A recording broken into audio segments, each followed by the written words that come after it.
예, 증시 전망대 방송 시작하겠습니다. 지난주는 고용지표에 대한 걱정이 부각이 되고, 그러면서 이제 경기 침체 우려가 제기가 되면서 전 세계 증시가 좀 힘들게 진행되는 그런 모습을 보였죠. 이번 주에는 뭐 애플 아이폰 공개나 되고, CPI, 미국 대선 토론 이런 것들이 있고, 일정상은 또 우리나라 추석하고 FMC 직전주라는 그런 어떤 특징이 좀 있죠. 그러니까 조심스러울 수도 있고, 일부 기대도 있고, 이게 좀 섞이는 그런 상황입니다. 수급에서는 외국인들이 시가총액 1, 2위 종목을 계속해서 매도하고 있기 때문에 뭐 대형주 1, 2위 종목을 찍어 누르면 시장이 돌아서기 어렵잖아요. 그러니까 이런 부분들이 좀 돌아서는지 뭐 그나마 일부 밸류업 관련주들이 선전하긴 하지만 일방적으로 하락 종목 수가 많은 그런 국면이 계속해서 이어지고 있습니다. 뭐 9월 징크스 계속 이번에도 재현되는 상황인데 9월에 왜 이렇게 시장이 약하냐? 뭐 휴가에서 돌아온 매니저들이 방어적으로 포트 재편한다.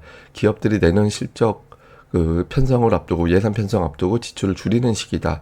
그다음에 포트폴리오 재편이 있는 과정에서 손실 종목 처리되는 시기다. 그다음에 어닝 시즌 앞두고 자사주 매입이 중단되기 때문에 매수가 떨어지기 시작한다. 그다음에 15일까지 미국 같은 경우는 세금 납부 위해서 주식을 매도하는데 수급이 공백기 있는 상태에서 악재가 여러 나오다 보니까 시장이 더 민감하게 반응하는 거 아니냐. 그러니까 이런 분석이 좀 있죠. 근데 실제로 보면 지난주에 글로벌 제가 이제 체크하고 있는 국가들 중에서는 플러스로 마감한 나라들이 없어요. 그러니까 대부분 하락하고 특히 우리나라 코스닥이 유난히 많이 하락하는 그런 모습을 보였죠. 근데 종목으로 보면 뭐 폴로, 맥도날드 이런 종목군들은 좀 선전을 하는 그런 모습인데 유난하게 많이 빠진 게 반도체주, 엔비디아 마이크론 테크놀로지가 되게 많이 빠졌고, 근데 그 전에 이런 종목군들이 빠질 때도 선전했던 종목들이 있거든요. 뭐 에너지주라든가 중장비 이런 인프라 관련된 종목군들은 선전했었는데 지금은 뭐 그냥 거의 대부분 다 하락하는 그런 모습을 좀 보였고요. 우리나라에서도 화장품주들이 최근에 좀 이슈가 돼서 선방한 거 이외에는 대부분 다 많이 빠졌다, 덜 빠졌다 차이지 뭐 거의 다 하락하는. 그러니까 시장 전체적인 어떤 투매 분위기가 나왔죠. 코스피 같은 경우는 이제 일부 종목들이 선전했는데 하나금융, 금호석유, LG에너지 이거는 공통적으로 뭐냐면 수급 보면 나옵니다. 하나금융 보시면 기관들이 쭉 계속 방어하고 있고 금호석유도 기관이 역시 방어하고 있고 LG에너지 솔루션은 기관 플러스 외국인들. 그러니까 업종 내에서도 수급이 따로 돌아요. 그래서 그런 기관 투자자들의 매수가 집중 골라서 사는 종목들만 이제 좀 상대적으로 선전하는데 그렇다고 또 엄청 올라간 건 아니죠. 이런 종목군들이 좀 버티는 그런 모습이 나오고 있고 공통적으로 기관들이 이전부터 좀 빌드업 해놓은 종목들이 선별적으로 좀 올라가는 그런 형태가 나타나고 있습니다. 근데 투자들이 좀 고민하게 만든 건 그러니까 미국의 고용 시장이 계속 약해지고 있다라는 거예요. 그러니까 채용 공고 계속 내려가고 사실 지금 내려가는 건 정상일 수도 있어요. 그러니까 이전에 코로나 직전 단계를 비교를 해보면 그때 막 600만 정도, 650만, 700만 요 정도였거든요. 근데 그때 비하면 높은 건데 추세가 내려간다. 그 다음에 ADP 민간 고용도 보면 계속해서 좀 내려가고 있다. 그 다음에 비농업 일자리 같은 경우도 보면 이전에 보면 한 20만 넘었었는데 사실 20만 넘는 게 비정상이거든요. 근데 어쨌든 20만 넘어갔던 게 계속 내려가고 있고 또 지난달 수치가 계속 하향 수정되는 이제 그런 모습이 나오잖아요. 그래서 일자리가 줄어들면 아무래도 급여 받는 사람들이 줄어들게 되니까 소비가 준다 이렇게 걱정을 하는 거죠. 그러니까 실업률이 그나마 좀 꺾어진 건 다행인데 투자자들이 자꾸 미국의 고용 지표가 둔해지는 것 같아. 그럼 앞으로 되게 둔해질 거니까 경기 침체가 올 거야. 자꾸 이런 걱정을 하는 상황이 만들어지게 된 거죠. 그리고 이런 가운데 좀 투자 심리를 좀 자극하는 예를 들어서 톱니는 대표적인 낙관론자였는데 뭐 8주간 7%에서 10% 정도 하락할 수 있다. 뭐 대선, FMC 회의 이런 일정을 앞두고 투자들이 용기 내기 어렵다. 그렇지만 이번 하락은 되게 좋은 기회가 될 수 있다. 하락이 진정이 되면. 그다음에 크리스토퍼 월러가 지난주 금요일에 미증시를 또 급락시키는 그런 역할을 했잖아요. 인하 속도와 데이터는 보되 큰 폭의 인하가 열려 있다. 그러니까 이런 발언을 하면서 미국에 정말 뭔 일 있는 건가? 뭔 일 있으니까 저 사람이 갑자기 0.5도 가능하다라고 얘기하는 거 아닌가?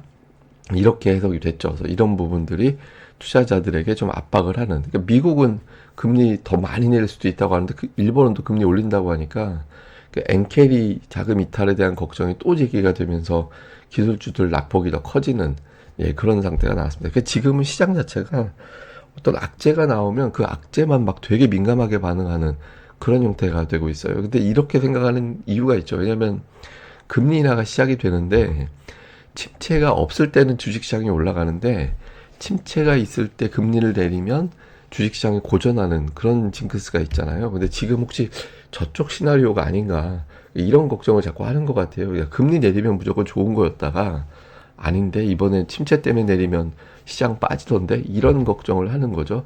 근데 보통 금리 인하 하고 나서 12개월 동안 놓고 보면 증시는 올라요. 예, 증시는 대체로 올라가는 그런 경향이 강하거든요. 근데 두 번 하락했잖아요. 2001년, 2007년.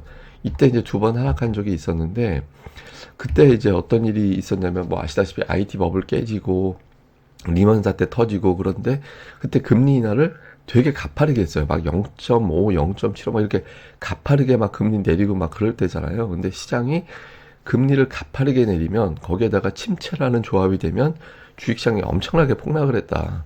그러니까 지금이 그런 시나리오로 가는 거 아닌가? 막 투자자들이 그런 걱정을 막 사소하는 그런 형태가 되는 거죠. 근데 지금 데이터상으로는 경기 침체라고 볼 수 있는 데이터가 없진 않습니다. 근데 우리가 또 하나 이제 대표적으로 보는 것 중에 하나가 하이힐드 채권 스프레드라고 해서 이게 뭐냐면 기업들이 좀 부실한 기업들 있잖아요.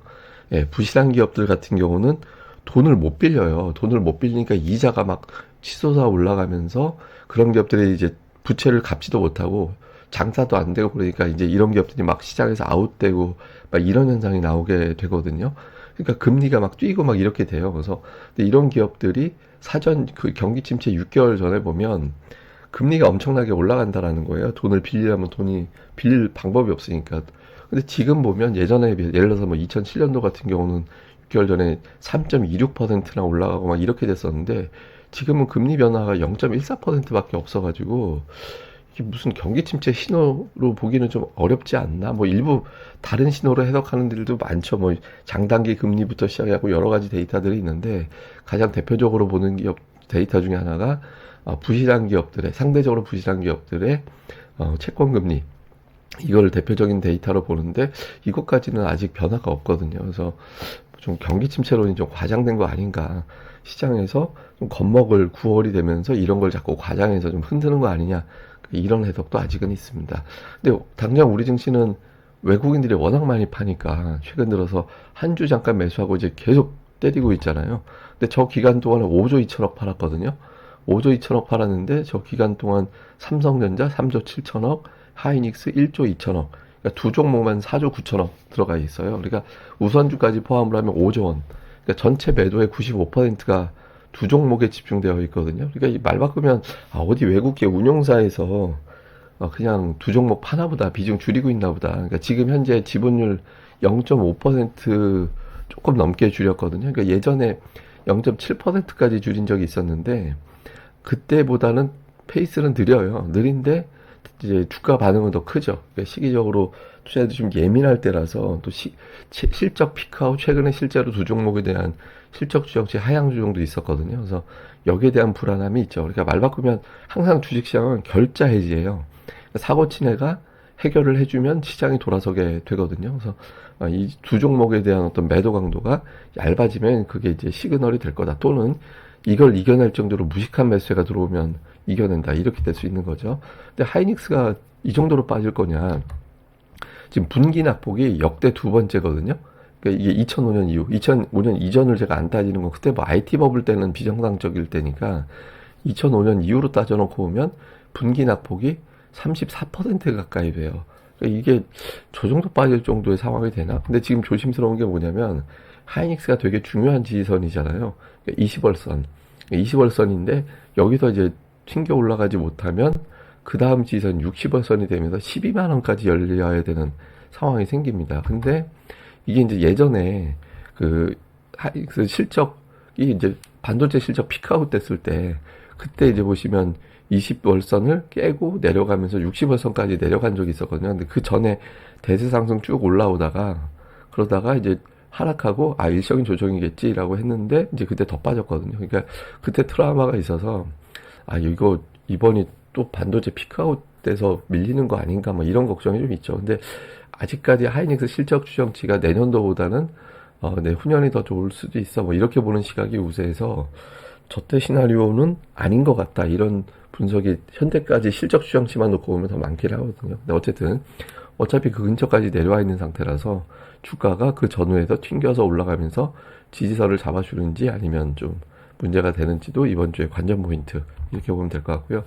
그 다음에 이제 삼성전자인데 삼성전자는 완전히 추세가 뒤집어졌죠. 이게 저점과 고점이 높아지던 추세에서 저점이 오히려 내려가고 고점도 낮아지는 그런 모양새가 나오고 있잖아요. 그런데 하나 조금 이번에는 튕길 수도 있겠다라고 이제 보는 시각에서 이거 하나증권에서 주말에 나온 보고서인데 제가 이거 차트를 이렇게 보기 좋게 그렸다. 이게 저도 이제 제가 그 HTS로 제가 본 HTS로 그렸는데 차트가 좀 보기가 불편하게 나오더라고요. 그러니까 윤곽이 애매해서. 근데 여기서 잘 나와서 제가 보면 60월선이 과거에 좀 사단이 났을 때, 중요한 사단이 났을 때 물론 딱 거기서 튕겨 올라갔다라는 건 아니지만 그 근처를 훼손할 정도가 되면 이제 저가 매수가 들어오더라. 근데 지금이 그 근처, 그러니까 6만 5천 원 정도면은 그 근처가 되거든요. 삼성전자는 사실 7만 원이 굉장히 중요한 자리였어요. 그러니까 7만 원에서 사수를 했어야 되는데 그게 이제 깨져버렸고 이렇게 된 마당에는 한 6만 5천 원 정도에서는 좀 튕겨 올라가지 않을까. 그래서 삼성전자, SK하이닉스가 둘 다 이제 되게 중요한 그런 상황이고 이 근처에서 이제 수급이 뒤집히는지가 이제 시장의 중요한 관전 포인트가 될 것 같습니다. 그 다음에 이제 코스닥인데 코스닥 지수는 되게 특이해요. 왜냐면 보통 이렇게 보시다시피 하락하는 상태에서 굉장히 긴 아랫꼬리를 단 월봉이 나오면 그러면 그게 저점이 돼요. 그러면서 몇 달 정도 돌리는 그런 움직임이 나오게 되거든요. 근데 지금 이 긴 꼬리를 달고서 지금 이러고 나서 그때 저점을 또 깨는 거 아닌가? 그러니까 이런 분위기가 나오고 있잖아요. 근데 그때 이제 비슷했던 게 2011년에 한번 그런 적이 있긴 있어요. 꼬리 달고 굉장히 길게 올라갔다가 그 다음에 그 거의 근처까지 또 밀린 사례가 있긴 있었거든요. 근데 지금이 또 비슷하게 가는 것 같긴 한데 어쨌든 이제 제일 중요한 건 그 꼬리 달렸을 때 이때 이제 저점 그러니까 650포인트 조금 더 되는 위치 정도 되는데 저 근처까지는 또 내주면 안 되는 거죠. 그러니까 내주면 좀 전례가 없는 굉장히 전례가 없는 패턴이 나오게 되는 거예요. 그러니까 보통 이렇게 달면 하락하는 과정이 달면 그 다음에 하락한다 하더라도 그 저점을 깨진 않았거든요. 그래서 코스닥은 직전에 만들어졌던 저점을 이탈할 가능성은 통계상으로는 낮은데 또 워낙 도장 깨기 장소가 될 수도 있는 거니까 그걸 보면서 이거 뭔가 좀 우리가 모르는 뭔가가 있구나 뭐 그런 걸 기준으로 삼으면 되지 않을까 이렇게 보면 될 것 같습니다. 자, 정리를 해보면 일정상으로는 아이폰, TV토론, 미국 대선 TV토론입니다. 그 다음에 미국의 CPI 이런 것들이 나오는데 이거는 그러니까 실망이고 자시고 뭐 할만한 데이터 일정은 아니잖아요. 뭐 TV토론은 우리가 좀 빼놓고 보면 그래서 이제 금리 인하를 확정짓는 일정, 그다음에 아이폰이 과연 AI를 다시 살려낼 수 있을 거냐, AI를 장착하는 폰에 대한 해석 뭐 이런 것들이 나올 수 있는데 그래서 증권사들 주간 시황 쓰는 쪽 보면 어쨌든 이런 것들은 조금 시장에 중립 이상으로 작용할 것 같다 이런 분석들은 하더라고요. 근데 월요일에 일단 맞고 시작할 것 같은데 이제 그러면서 저런 것들이 해결사가 될 수 있을 거냐. 그다음에 이제 FOMC를 앞두고 있는 상태에서 이게 이제 과연 시장을 살려내는 기대감, 그러니까 연준이 어쨌든 금리를 내리기 때문에 경기 침체를 막아낼 거야. 뭐 이런 것들에 대한 기대가 있고 나쁜 쪽으로 해석하려면 경기 침체를 확인해주는 연준이 이제 어떤 경기 침체가 시작됐다라는 걸 확인해주는 일정이 될지도 몰라. 또 이렇게 불안함을 또 자극하는 그런 상황이 될 수 있죠. 근데 일단 시장에서는 역시 저도 이제 증권사 보고서나 이런 거 쭉 보니까 이제 전자 쪽, 그러니까 조금 기대감 쪽으로 갖다 줄 수 있을 것 같다 이런 분석이 조금 더 많긴 하더라고요. 근데 우리는 수급을 해석해야 될 것 같아요. 그러니까 삼성전자가 외국인들 매도로 계속 빠지고 있는데 이런 것들이 좀 진정이 되는지. 그 다음에 코스닥이 올해 9개월 중에서 6개월 하락했거든요. 이게 되게 드문 케이스입니다. 이게 왜 드문 케이스냐면 코스닥 시장 이제 들어오고 나서 6개월 동안에 보면 그 처음에 9월까지 해서 6개월 이상 하락한 사례가 6번밖에 없어요. 이번 포함해서. 그러니까 뭐 낙폭은 뭐 여러 가지 돼 있는데 2000년 IT 버블 터지고 막 그럴 때 직전을 제외하고는 이제 4분기에 다 올라가긴 했거든요. 이제 그때 그러니까 다음 분기에는 올라간다 이런 기대감이 있긴 한데 근데 굉장히 이례적으로 빠지는 거잖아요. 그리고 또 하나 이례적인 기록이 뭐냐면 그 S&P 500 지수가 2달 동안, 그러니까 2달 시작될 때 내리 3일 동안 빠지고 그 내리 3일 동안 빠지는 폭이 2.5%를 넘긴, 그러니까 8월과 9월이 연달아서 3일 이상 연속해서 빠졌거든요. 근데 그 3일 동안 빠지는 기간에 2.5% 이상 빠진 게 마지막이 언제냐면 2008년이에요. 가장 직전이. 2008년도에 그런 현상이 나오고 나서 이번에 처음 나온 거예요. 그러니까 리먼 때나 미국에서는 리먼 사태 때나 보던 그런 통계가 나오고 있고, 우리나라는 26년 동안 6번밖에 안 본 그런 통계가 나오고 있어서 굉장히 흔들기가 심하다. 그러니까 투자 심리가 글로벌도 그렇고 우리만도 그렇고, 이게 왜냐면 이것도 그래서 금투세 영향을 많이 받은 건 제가 보기에는 사실인 것 같은데, 근데 금투세가 전부는 아닌 것 같아요. 왜냐면 미국은 금투세 이슈가 없잖아요, 지금. 근데 그런 때도 이제 특이하게 나오고 있는 상황이 생기는 거죠. 그래서 우리는 이 악재에다가 플러스 알파가 이제 더 더해지면서 낙폭이 좀 커진 측면이 있는데, 근데 이제 이러다가 이제 종목들 보면 뭐 PBR이 됐든 PER이 됐든 실적이 어느 정도 크게 하향이 없다라고 본다라면 주가가 되게 싸져 있는 종목들도 또 되게 많아요. 그래서 그런 것들이 좀 수급이 턴을 한다면 좀 그런 종목들은 좀 노려보거나 또 교체 매매하거나 그런 기회로 좀 삼아보는 것도 필요할 것 같습니다. 근데 어쨌든 뭐 시장이 워낙 다이나믹하게 움직이니까 저는 개인적으로 이번이 되게 오버하고 있다고 생각하거든요. 하락적으로 되게 오버하고 있다고 보고 있고, 그리고 월요일이 되면서 이제 월요일 화요일이 되면 양시장이 과매도로 내려가는 단계가 되는데, 이제 그럼에도 불구하고 이제 거기서 좀 상승 종목을 키우지 못하는 흐름이 나온다라면 이제 또 다른 뭔가가 있다라고 투자들이 판단하게 되겠죠. 그러니까 이제 좀 굉장히 복잡한 게 충돌하는 주간이 될 것 같습니다. 그래서 막 이 정도면 받아야 돼 이런 것도 작동이 되고, 아니야 이건 침체로 가는 거기 때문에 FOMC 끝나고 나서 봐야 돼, 그러니까 이런 신중함, 걱정 이런 것들이 충돌하는 시기라서 이번 주도 제법 요란하게 움직일 것 같은데, 좀 단기적으로 어떤 변화가 생긴다면 그때 제가 또 방송에서 내용을 정리해 드리도록 하겠습니다. 예, 그럼 또 하루 한 주 잘 보내시고요. 저는 다음에 뵙겠습니다. 이 방송 구독하기와 좋아요 꼭 부탁드립니다. 감사합니다.